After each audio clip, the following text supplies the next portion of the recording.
5 sur Bonjour, 5. bonjour tout le monde. Bonjour. Bonjour. Alors, vous Bonjour. m'excuserez si je vais être un peu long aujourd'hui. Ah, mais j'ai l'habitude.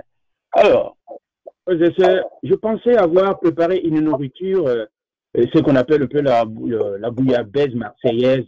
Bon, un peu de mélo dedans. Je me disais, mais il faut que je change. Mais c'était pas la bouillabaisse. Et là, le message de ma Émilie vient de confirmer exactement ce que nous allons partager. Donc, c'était pas la bouillabaisse. Je ne me suis pas trompé. C'était un choix, mais c'est un choix de Dieu. Amen.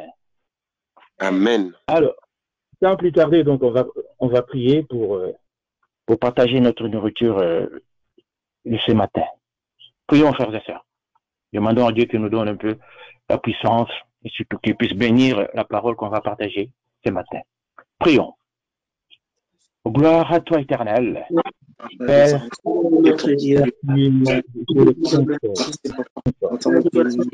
Super, toi qui as terminé encore ce matin.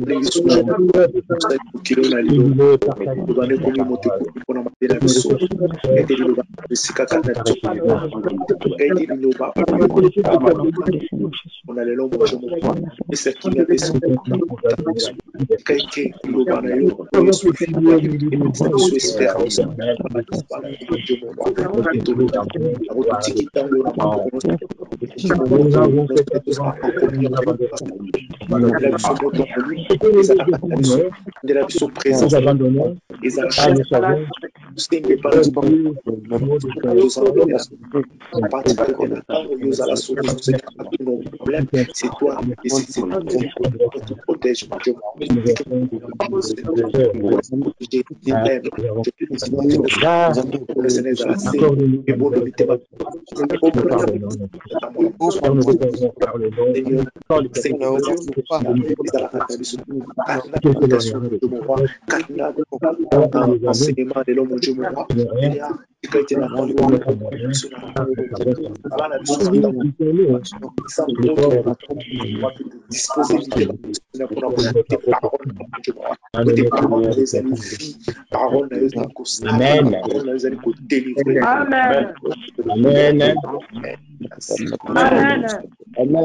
Amen. Amen. Amen. Alors, frères et sœurs, c'est ça. Je peux couper le micro. Bonjour encore et bienvenue. Et que la grâce et la paix de notre Seigneur Jésus-Christ soient avec nous tous. Nous en avons besoin, surtout en ce moment. Frères et sœurs, nous lisons dans la parole de Dieu. Déjà, je vais vous donner comme notre thème d'aujourd'hui, c'est dans la tempête. Dans la tempête. Et nous lisons dans la parole de Dieu ce que Jérémie a dit. Il a dit, béni soit l'homme qui se confie en l'Éternel, commandant l'Éternel, et dont l'Éternel est l'espérance. Jérémie 17, 7. Et David nous dit aussi la même chose. Il dit, heureux l'homme qui place en l'Éternel sa confiance et qui ne se tourne pas vers le hautain et le menteur. Psaume 40, verset 5. Frères et sœurs, nous sommes dans un temps de tempête. Pour nous, les enfants de Dieu, disciples de Jésus-Christ, notre foi est interpellée et voire même bousculée. Les églises sont fermées. Les enfants et les fils de Dieu ont déserté l'église suite à cette pandémie. Le peuple de Dieu ne peut plus se réunir pour offrir à Dieu les cultes qu'il mérite dans son temple. Nous sommes tous chez nous, confinés. Et gloire à Dieu, la nouvelle technologie Internet nous permet quand même de garder ces liens. C'est ce que nous faisons en ce moment. Nous vivons une situation inédite au niveau mondial. La moitié de l'humanité est confinée, frères et sœurs. Comme l'Éternel l'avait demandé autrefois à son peuple. Et nous, comme nous lisons aussi l'Ancien Testament, et nous avons compris que ce message-là aussi nous appartient, donc ça adressé à nous. Pendant que les dirigeants de ce pays ou partout dans le monde ont décidé le confinement, le Seigneur a fait la même chose. C'est écrit déjà dans la parole, nous avons vu ça. Dans Isaïe 26, au verset 20, il a dit autrefois aux enfants d'Israël, va mon peuple, entre dans ta chambre, ferme la porte derrière toi, cache-toi pour quelques instants jusqu'à ce que la colère soit passée. Et tout ça, ça nous donne un peu matière à réfléchir. Réfléchissons à ce qui se passe. Comme vient de dire Maman Émilie, la solution ne viendra que de Dieu. Bien que les déconfinements commencent demain pour nous en France, mais la tempête Corona est encore là et continue à faire des siennes. Puisqu'il est écrit, frères et sœurs, et la paix de Dieu qui surpasse toute intelligence gardera vos cœurs et vos pensées en Jésus-Christ, Philippiens 4, verset 7. Restons calmes et surtout patients. Nous sommes restés chez nous confinés 2 mois et nous sortons demain, mais la pandémie est toujours là. Gardons toujours notre calme. Et croyons. Alors, le Seigneur Jésus-Christ a enseigné un jour sur la montagne en présence de ses disciples. Et son enseignement, c'était sur la différence entre écouter et faire. Vous savez que le Seigneur enseignait toujours en parabole, bien que les gens avaient du mal à comprendre. Alors, dans cette période de tempête, cette parabole de Jésus a un écho très particulier. C'est une parabole que nous connaissons bien. Voyons ce que Jésus nous enseigne dans Matthieu, donc du verset 24 au verset 27. Matthieu 7, du verset 24 au verset 27. Et c'est notre texte du jour. Alors, je vous invite à ouvrir vos Bibles dans Matthieu 7, au chapitre 7, donc du verset 24 au verset 27. Nous lisons d'abord ça, parce que comme j'avais dit que c'est un peu de bouillabaisse, on part de cette parabole, on va revenir encore au verset 1 pour pouvoir comprendre un peu. Alors, je lis au nom du Seigneur. Matthieu 7, verset 24. C'est pourquoi quiconque entend ces paroles que j'ai dit et le met en pratique sera semblable à un homme prudent qui a bâti sa maison sur le roc. La pluie est tombée, les torrents sont venus, les vents ont soufflé et se sont jetés contre cette maison. Elle n'est point tombée parce qu'elle était fondée sur le roc. Mais quiconque entend ces paroles que j'ai dit et ne le met pas en pratique sera semblable à un homme insensé qui a bâti sa maison sur le sable. La pluie est tombée, les torrents sont venus, les vents ont soufflé et ont battu cette maison. Elle est tombée et sa ruine a été grande. Alléluia. Alors, frères et sœurs, ce chapitre de Matthieu 7 est le plus important enseignement de Jésus. Le chapitre 7, c'est le plus important chez Jésus. Car c'est un enseignement sur les principes et les valeurs du royaume. Alors, la parabole qui nous intéresse aujourd'hui décrit 2 maisons donc reposant sur 2 bases différentes. Une maison bâtie sur le roc et celle bâtie sur le sable, donc sur le sable. Cette parabole vient en conclusion de l'enseignement sur les principes et les valeurs du royaume que Jésus était en train d'enseigner. Et donc, si nous commençons au verset 1, puisqu'on va rester sur le chapitre 7, toujours de Matthieu, nous commençons donc du verset 1 au verset 20, le Seigneur détaille les principes du royaume. Au verset 1, le Seigneur commence son enseignement en disant, Matthieu 7, verset 1, ne jugez point, afin que vous ne soyez point jugés. Il continue au verset 2, car on vous jugera du jugement dont vous jugez, et l'on vous mesurera avec la mesure dont vous mesurez. Donc, si nous comprenons bien, le Seigneur commence son enseignement par la conduite à suivre vis-à-vis de nos frères ou de nos semblables. Il nous met en garde contre notre tendance à juger les autres. Il dit, Dieu agira envers nous comme nous aurons agi envers les autres. Alors, je vous laisse lire la suite jusqu'au verset 20 à la maison. Et le Seigneur conclut son enseignement par cette parabole qui commence au verset 24. Donc c'est pourquoi nous restons toujours le chapitre 24, parce que comme ça on ne va pas changer de page. Mais avant de commencer sa conclusion, il dit quelque chose au verset 21.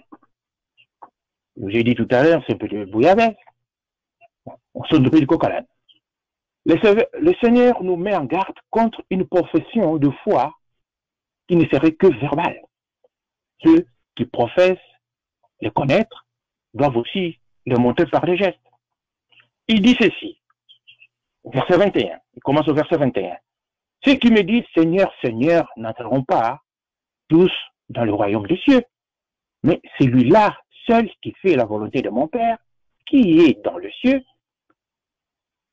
Alors, plusieurs me diront à ce jour-là, Seigneur, Seigneur, n'avons-nous pas prophétisé par ton nom?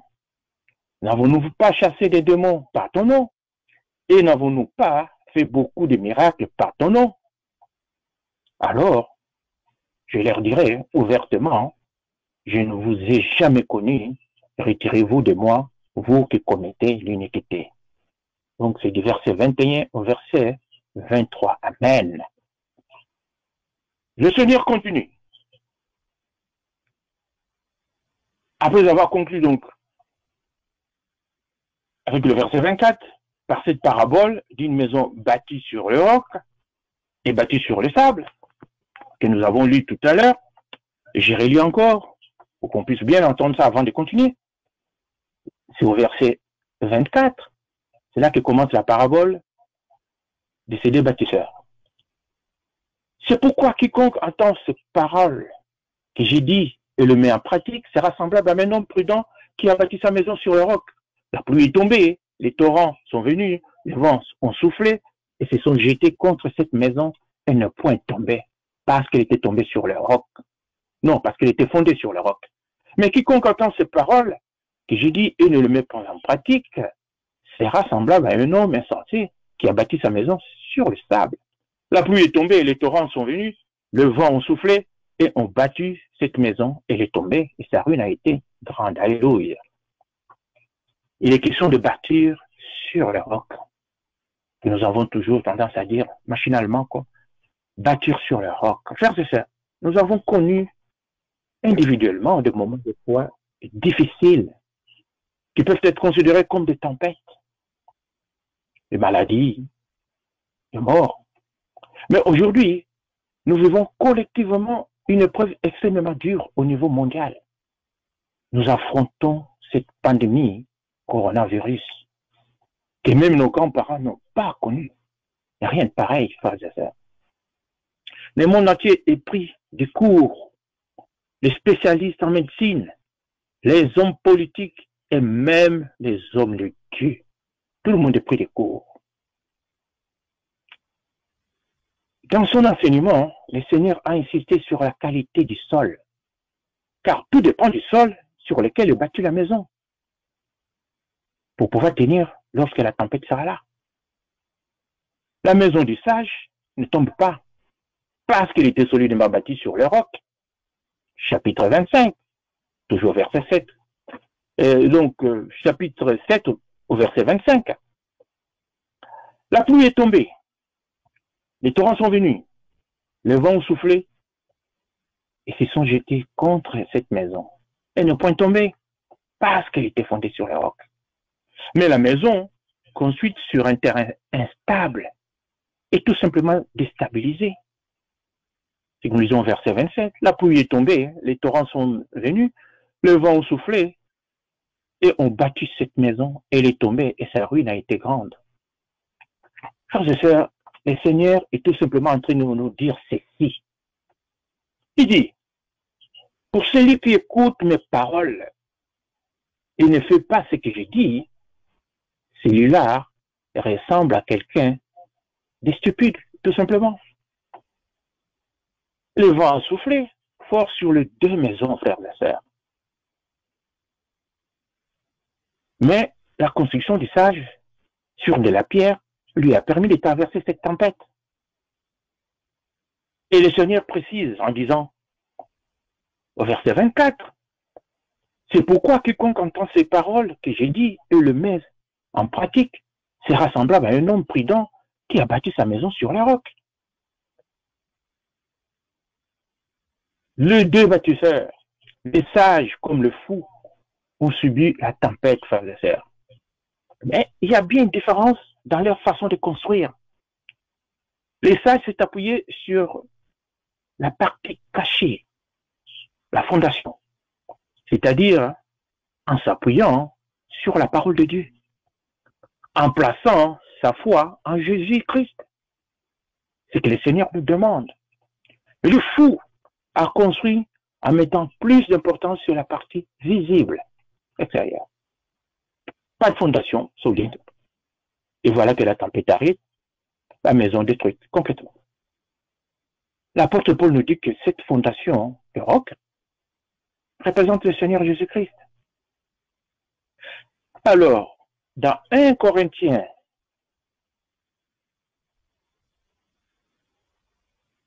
Corinthiens 3, du verset 9 au verset 11, 1 Corinthiens 3, du 9 au 11,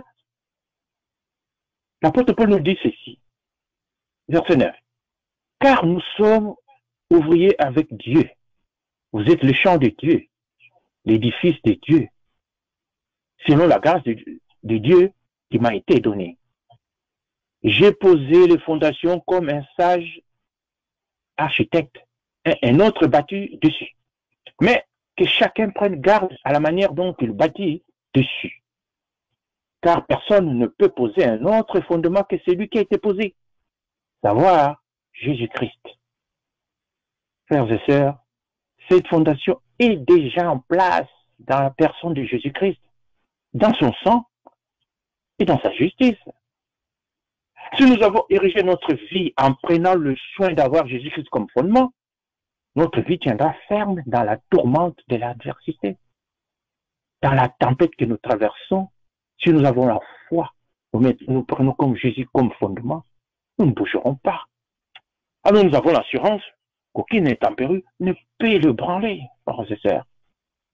La construction de notre vie est bâtie sur une fondation solide, sur un roc, Jésus-Christ. Donc, enfants de Dieu et disciples de Jésus-Christ, nous avons choisi de bâtir sur le champ de Dieu, c'est-à-dire sa parole. Notre construction est de nature spirituelle. À la conversion, qu'est-ce qui s'est passé? Quand nous avons choisi de suivre Jésus-Christ, Dieu est venu tout simplement habiter dans notre vie. Parce que nous avons bâti sur le rocher Jésus-Christ. Donc nous avons construit un temple pour que Dieu vienne habiter. Frères et sœurs, les sages et les fous fréquentent l'église. Tous les deux prêtent attention aux messages chrétiens, les enseignements. Tous les deux lisent aussi régulièrement leur Bible. Donc pas de différence jusque-là. Mais il y a bien une différence quand même. Elle est cachée, cette différence. Car les fondations de leur vie se trouvent sous terre. Le problème n'est pas de savoir s'ils ont entendu la parole, ni s'ils l'ont bien comprise, mais plutôt de savoir s'ils mettent en pratique ce qu'ils ont entendu. C'est ça la différence. La tempête, qui symbolise donc les épreuves de la vie, les tourments de toutes sortes et autres, permet de distinguer le vrai disciple de Jésus du faux. Les difficultés de la vie révèlent le fondement sur lequel repose notre vie chrétienne. La véritable nature donc du disciple se montre surtout durant les moments de crise. La tempête, comme par hasard. Frères, en ce moment, tout est hors de contrôle. Notre foi a besoin de bases solides pour traverser cette tempête. Elle est encore là. Elle continue à souffler. Alors le Seigneur nous dit tout simplement que nous devons garder notre foi ferme et respectons les consignes, en plus de nos prières, bien sûr. Les consignes sont là pour se protéger. Et il y a la prière. Accueillons donc avec humilité la parole que Dieu met dans notre cœur. La parole de Dieu que nous recevons, nous devons bien garder ça dans notre cœur. Car elle a le pouvoir de nous sauver, cette parole. C'est en écoutant sa parole que nous croyons, que nous avons la foi. Et c'est la foi qui sauve. Et la parole de Dieu nous dit que la foi vient de ce qu'on entend. Ce qu'on entend vient de la parole de Dieu. C'est cette parole-là qui nous sauve. Le roc est symbole de solidité, de stabilité. À l'inverse comme à l'inverse, les sables est symbole de fragilité, tout simplement. Le fou a bâti sa maison sur le sable. Et nous, bâtissons sur le roc. La maison, dans cette parabole, c'est notre vie chrétienne, notre famille, ou d'autres projets qui nous tient à cœur. C'est ça la maison. Donc David compare Dieu à un rocher. C'est pourquoi il dit, en s'adressant à Dieu, en ces termes, il dit, si nous lisons donc dans le psaume 18, verset 3, psaume 18, verset 3, David dit, Éternel mon rocher, ma forteresse, mon libérateur, mon Dieu, mon rocher, où je trouve un abri, mon bouclier, la force qui me sauve, ma haute retraite. Amen. Amen.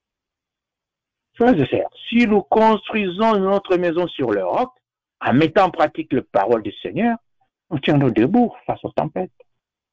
Les tempêtes qui vont sévir, donc nous tiendrons debout. Parce que c'est la foi, c'est-à-dire croire en Dieu et en Jésus-Christ, qui nous donne la paix de Dieu pour traverser la tempête. On peut aussi connaître des chutes, car la vie chrétienne n'est pas du tout un long fleuve tranquille, mais c'est bien ce fleuve qui conduit à l'océan, donc le royaume de Dieu. Frères et sœurs, nous avons toujours cette parole qui est dans Jean 3, verset 16, qui dit, Dieu a tant aimé le monde qu'il a donné son Fils unique, afin que quiconque croit en lui ne périsse point, mais qu'il ait la vie éternelle. Donc il fallait le sacrifice de la croix pour que nous soyons réconciliés avec Dieu. Mais ces dernières années, tout le monde utilise le nom de Dieu. On ne craint plus Dieu. La crainte n'existe plus. Ils se disent tous serviteurs, entre parenthèses, entre guillemets. Ils sont riches, et d'autres très riches, car le nom de Jésus rapporte. Ils arrivent à séduire le peuple de Dieu par des prodiges et des miracles, car ce peuple manque de discernement, tout simplement. Mon peuple périt parce qu'il manque leur connaissance, frères et sœurs. Alors le Seigneur dit encore aujourd'hui, dans Matthieu 24, cette fois-ci, on sort un peu du coquin, Matthieu 24, au verset 11. Il dit, plusieurs faux prophètes s'élèveront et ils séduiront beaucoup de gens. Et parce que l'iniquité se sera accrue, la charité du plus grand nombre se refroidira. Mais celui qui persévérera jusqu'à la fin sera sauvé. Matthieu 24, des versets 11 à 13. Le monde est devenu fou. Les gens sont devenus bizarres, frères et sœurs. Ne soyons pas étonnés de tout ce qui se passe. Les enfants d'Israël se comportaient de la même façon. Rappelez-vous, même Jérémie, une fois, a reçu le message de Dieu quand il s'adressait aux enfants d'Israël. C'était dans Jérémie 6 au verset 16. Il donne le message. Il dit, ainsi parle l'Éternel, placez-vous sur le chemin, regardez et demandez quels sont les anciens sentiers, quelle est la bonne voie, marchez-y, et vous trouverez le repos de vos âmes. Mais les enfants d'Israël ont répondu. Ils ont dit, mais ils répondent, nous n'y marcherons pas. Le peuple de Dieu n'écoutait plus Dieu. C'est exactement ce qui se passe en ce moment. Je ne veux pas rentrer dans des détails, on le voit. C'est les compteurs de ce que Dieu a fait. Les hommes qui se marient, les femmes, pareil. C'est l'embrouille total. Ne rentrons même pas dans les détails. Pour qu'on ne soit pas traité de je ne sais pas quoi. On ne comprend plus rien. Il y en a qui font encore des guerres pour aller tuer le peuple partout. Il y a des morts dans tous les sens. Des migrants. L'amour n'existe plus. Amen. Le monde est devenu fou, frères et sœurs. Et les enfants de Dieu. Et les enfants de Dieu qui partent à l'église sont devenus encore plus mauvais que le païen. C'est le monde à l'envers. C'était pas comme ça quand c'était encore avec nos parents. Maintenant, tout le monde prie, les églises, il y en a partout, ça pousse comme des champignons. Surtout en Afrique, comme des champignons. Vous rentrez dans une rue, il y en a au moins 40. On ne comprend plus rien. Tout le monde est pasteur. Ça rapporte. Mais les enfants de Dieu ignorants qui suivent tout ça, parce qu'il y a des miracles et des prodiges, ils reçoivent des enseignements, je ne sais pas quoi. Ils changent complètement. Ces enfants de Dieu, soi-disant, n'aiment plus ceux qui ne vont pas à l'église. Vous n'allez pas à l'église. Non, non, non, on vous écarte. Ils sont devenus tout simplement religieux.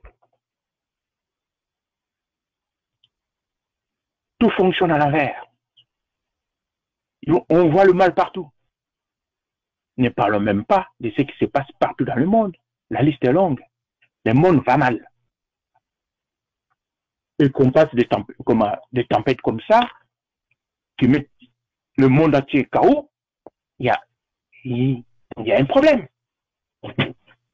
On peut nous parler de pangolin ou quelque chose, mais il y a un problème. Les enfants d'Israël, non, le peuple de Dieu s'est comporté de la même façon. On parlait de l'ancienne alliance. Le Seigneur nous dit encore, dans Matthieu 7 au verset 21, maintenant, on revient encore dans notre chapitre.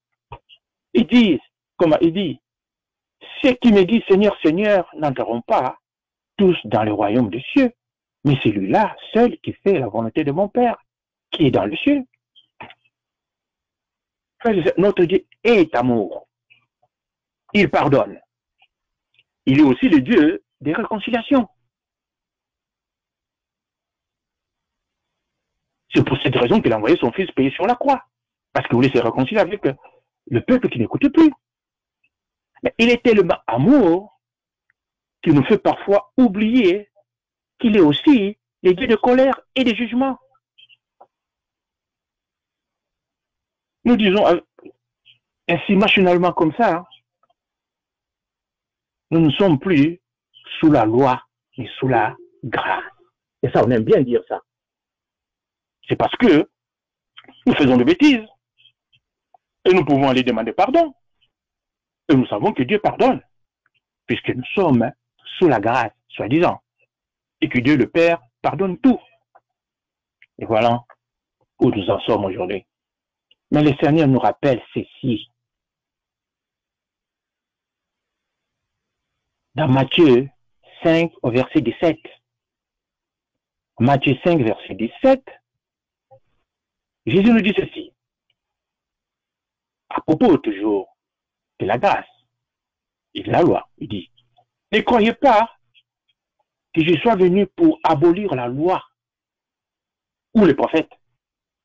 Je suis venu non pour abolir, mais pour accomplir. Car je vous l'ai dit, en vérité, tant que le ciel et la terre ne passeront point, il ne disparaîtra pas de la loi un seul iota ou un seul trait de lettre, jusqu'à ce que tout soit arrivé. Amen. C'est dit, puisque nous sommes sous la grâce, mais la grâce ne permet pas tout. Maintenant, les gens font n'importe quoi. Frères et sœurs, sachons discerner. En ce moment, tout est hors contrôle. Et la tempête donc doit nous faire réfléchir. Le Seigneur n'avait pas dit ceci dans Matthieu 10, Qu'est-ce que le Seigneur avait dit dans Matthieu 10 au verset 7? Matthieu 10 au verset 7, il a dit ceci. Allez, prêchez et dites, le royaume des cieux est proche. Guérissez les malades, ressuscitez les morts, purifiez les lépreux, chassez les démons. En plus, il continue. Vous avez reçu gratuitement, donnez gratuitement. Continue au verset 9. Ne prenez ni or, ni argent, ni monnaie dans vos ceintures, ni sac pour le voyage, ni deux tuniques, ni souliers, ni bâtons, car l'ouvrier mérite sa nourriture. Il dit. Mais frères et sœurs, être pasteur, c'est devenu un business qui nourrit bien son homme. Un vrai commerce, sous couvert de Dieu. Vendre d'huile d'option, d'eau bénite, huile de massage spirituel, c'est vendu. Et l'argent rentre. Il n'y a même pas à mettre de capital. Il n'y a que le bénéfice direct. En utilisant juste le nom de Dieu. Mais comment voulez-vous que Dieu garde encore ce monde-là longtemps comme ça? Ne soyons pas étonnés de tout ce qui se passe. Dieu est en colère. Ah non, c'est pas normal. Ils sont devenus fous, les serviteurs de Dieu. Des vrais stars. Alors le monde va mal. Pasteurs, prêtres et autres hommes de Dieu, pour ne pas citer les autres religions, ont des comportements que Dieu ne peut pas accepter. Et les enfants de Dieu, pareil. Rappelez-vous de ce qui s'est passé sous la loi pour la ville de Sodome et Gomorrhe. On s'arrêtera là. Mais notre Dieu est amour, frères et sœurs. Mais il est aussi le Dieu de colère et de jugement. Les événements qui bouleversent le monde entier peuvent aussi nous interpeller quand même. Tiens, on mélange tout aujourd'hui. Comme je vous ai déjà prévenu, c'est un peu de mélo-mélo. Mais il fallait qu'on puisse attendre ça aujourd'hui, les derniers jours de notre confinement. Ah donc, allons faire un tour un peu maintenant dans l'Ancien Testament. Dans le livre de Joël. Le peuple de Dieu n'écoutait plus Dieu. C'est exactement ce qui se passe ces dernières années dans ce monde que nous vivons. Et maintenant que la tempête est là, tout le monde implore la miséricorde de Dieu. Alors, dans le livre de Joël, le prophète Joël nous parle d'une évasion des sauterelles en Israël. En mettant en morceaux des figuiers, des rameaux de la vigne aux blanches, plus rien. Donc, une période très difficile de dépouillement. Des sauterelles qui n'épargnent rien. Ils ont tout dévoré, donc toute la production du pays. Dévasté la vigne, et mis en morceaux des figuiers. Tout était dépouillé, abattu. Une grande calamité, suivie d'une sécheresse. C'est exactement ce qui se passe. Tout est arrêté. Il n'y a plus aucune usine qui fonctionne. On est tous à la maison. Je n'ai jamais vu. Les prophètes Joël, ayant été témoins de cette invasion des sauterelles, qui ne laissent que désolation sur leur passage, il interroge le peuple de la part de Dieu. Il dit, en Joël, chapitre 1 au verset 1, il dit, la parole de l'Éternel fut adressée à Joël, le fils de Pertuel. Au verset 2, écoutez ces six vieillards, prêtez l'oreille, vous tous, habitants du pays. Et rien de pareil est-il arrivé de votre temps ou du temps de vos pères? C'est une question.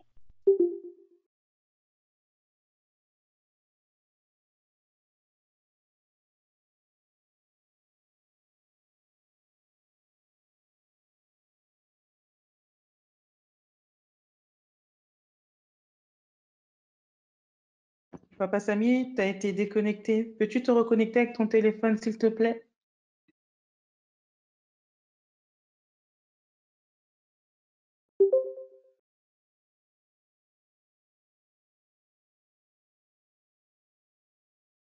Allô, je suis encore là, vous entendez?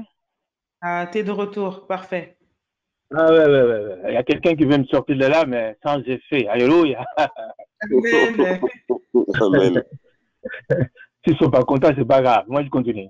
Alors, nous disions, donc je reprends là, Joël chapitre 1, verset 1. La parole de l'Éternel qui est adressée donc à Joël, fils de Pertuel. Verset 2. Écoutez ces 6 vieillards, prêtez l'oreille, vous tous, habitants du pays. Rien de pareil est-il arrivé de votre temps ou du temps de votre père? Frères et sœurs, en écoutant cette question posée par Joël, nous avons l'impression que le prophète s'adresse à nous. Puisque sur nos pays s'est abattu aussi un virus qui fait des ravages comme des sauterelles. Quel message Dieu veut-il nous adresser? C'est à nous de méditer.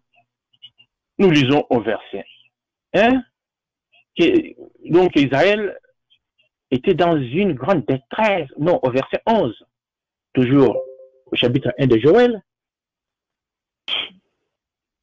Joël 1, chapitre, comme à verset 11, qu'Israël était dans une grande détresse.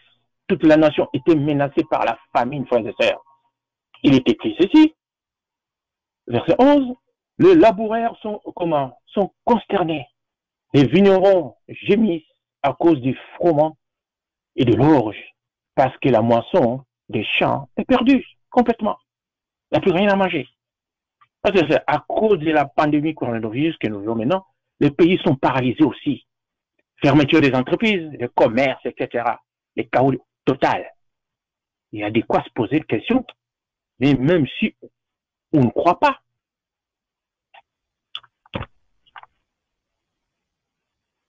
Et le prophète Joël dit au verset 12, il dit, la joie a cessé parmi les fils de l'homme. On est tous pareils. On est là, la tristesse. On était court, juste au début de cette pandémie-là. Mais la foi a fait que nous avons gardé notre calme. Les prêtres ne pouvaient même plus offrir des sacrifices. Parce que dans l'ancien temps, ils offraient des sacrifices. Ils ne pouvaient même plus le faire, puisqu'il manquait tout ce qui servait au sacrifice. Et ça s'est dit au verset 9, toujours du livre de Joël, Joël 1, il est dit, offrandes et libations disparaissent de la maison de l'Éternel. Les sacrificateurs serviteurs de l'Éternel sont dans le deuil. Les frères et sœurs, à cause de la tempête coronavirus qui traverse nos pays, nous ne pouvons plus nous réunir, puisque les églises sont fermées. Comme le peuple d'Israël autrefois, plus rien ne fonctionne. Et le peuple de Dieu se pose des questions, beaucoup même. Qu'avons-nous fait? Pourquoi Dieu permet ça? C'est ça des questions que nous nous sommes posées. Ce n'est que normal. Alors, lisons encore cette prophétie de Joël, lorsque Dieu appelle maintenant son peuple à revenir vers lui. C'est dans Joël 1, verset 13. Et là, il dit, sacrificateurs, saignez-vous et pleurez, lamentez-vous, serviteurs de l'autre. Venez passer la nuit revêtus des sacs, serviteurs de mon Dieu, car offrandes et libations ont disparu de la maison de votre Dieu. Je continue au verset 14. Publiez un jeûne, une convocation solennelle, assemblez les vieillards, tous les habitants du pays dans la maison de l'Éternel, votre Dieu, et criez à l'Éternel. Amen. Lorsque nous nous détournons de Dieu, nous ne sommes donc plus sous sa protection. C'est exactement ce qui s'est passé avec les enfants d'Israël. Et nous, en ce moment, c'est la même chose. Donc, nous n'avons que ce que nous méritons des fois. On voyait des choses se passer. Tout le monde disait, ce n'est pas normal ce qui s'est passé. Ce n'est pas normal ce qui se passe dans les maisons de Dieu, avec les serviteurs de Dieu, avec des guerres, des morts. C'était pas normal. Il y a eu, même en Afrique, là, on a eu l'évasion aussi des criquets, des sauterelles là partout. Des tremblements de terre. des inondations. Il n'y a rien de normal. Frères et sœurs, le Seigneur a dit, mais l'heure vient, et il est déjà venu, où les vrais adorateurs adoreront le Père en esprit et en vérité, car ce sont là les adorateurs que le Père demande. Jean 4, verset 23. Frères et sœurs, ça fait 2 mois que les églises sont fermées. Et le prophète Joël nous a posé une question. Rien de pareil est-il arrivé de votre temps ou du temps de vos pères? La réponse est claire. Jamais. Donc, ayons la crainte de Dieu, frères et sœurs. Jamais nous avons connu ça. C'est peut-être un avertissement que Dieu nous adresse par les moyens d'une calamité collective, comme sous la loi autrefois. Et que nous disons maintenant que nous sommes sous la grâce. Mais nous vivons la même chose. Alors si nous voulons bénéficier à nouveau de ses bontés, revenons à lui. Revenons à lui, tout simplement. Dieu désire parler au cœur des siens qui ont besoin de retourner vers lui. Et plus loin, au chapitre 2 de Joël, le livre de Joël, chapitre 2, au verset 12, Dieu appelle encore son peuple à revenir. Il dit, revenez en moi de tout votre cœur avec de jeûnes, avec de pleurs et de lamentations. Joël 2, verset 12. Frères et sœurs, et Dieu nous appelle à revenir. C'est pour les chercher véritablement, afin de l'adorer en esprit et en vérité. Et pas ce qui se passe à ce moment. Joël dit dans sa prophétie que le peuple répond à l'appel de Dieu. C'est ce qui va se passer avec nous. Dieu revient vers son peuple pour répandre des bénédictions. C'est dans la prophétie de Joël. Le Seigneur qui appelle son peuple. Il n'attend que la repentance pour agir. Alors, le prophète continue au chapitre 2, donc au verset 18. Il dit, l'Éternel est ému de jalousie pour son pays et il épargne son peuple. Verset 19. L'Éternel répond et dit à son peuple, voici, je vous enverrai du blé, du mou et de l'huile, et vous en serez rassasiés. Je ne vous livrerai plus à l'opprobre parmi les nations. Amen. Et au verset 5, le chapitre 2, il dit, je vous remplacerai les années qu'ont dévoré la sauterelle, Gélec, les asiles et les gazam, ma grande armée que j'avais envoyée contre vous. Ça, c'est la réponse que Dieu a donnée aux enfants d'Israël, selon la prophétie de Joël. Mais enfin, pendant tout ce temps de pandémie, qu'est-ce que nous faisons? Nous implorons Dieu qui nous accorde la miséricorde. Comme disait Maman Émilie, pour que la solution, donc le traitement à cette pandémie, soit trouvé rapidement. C'est ce que nous faisons. Et c'est ce que la parole de Dieu vient de confirmer. Nous pouvons espérer aussi des bénédictions après cette pandémie. Mais le prophète nous parle d'une autre bénédiction dans sa prophétie. La bénédiction spirituelle. Il est dit au chapitre 2, au verset 28. Il dit quoi? Après cela, je reprendrai mon esprit sur toute chair. Vos fils et vos filles prophétiseront. Vos veillards auront des songes et vos jeunes gens des visions.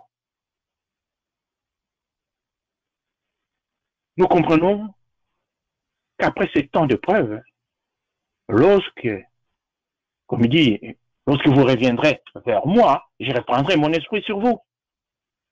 Ah, frères et sœurs, Dieu veut revenir penser le plaid de ses enfants. Voilà une prophétie qui annonce la Pentecôte. C'est bientôt.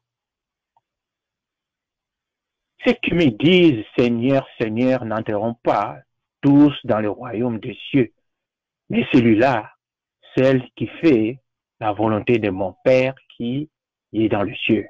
Matthieu 7, 21. Frères et sœurs, nous avons passé la semaine sainte, la Pâque, en confinement. Rappelez-vous, c'est la première fois. Et les jours de la Pentecôte qui arrivent, nous serons encore en train de traverser cette tempête. Mais le temps du confinement nous a permis de comprendre la volonté du Père. Et surtout, comment bâtir notre vie chrétienne sur le roc. Le contraste s'est fait entre le dire et le faire. Faire la volonté de mon Père. La volonté de Dieu, frères et sœurs, pour finir, est dans le silence. Parfois, il est dans l'épreuve et la faiblesse. Tout simplement. Craignons Dieu. Alléluia. Que Dieu vous bénisse. Protégez-vous, vos proches, et protégez votre communauté, frères et sœurs. Amen. Que Dieu Amen. nous bénisse. Amen. Amen. Amen. Amen. Amen. Amen. Amen. Saluez, glorifiez.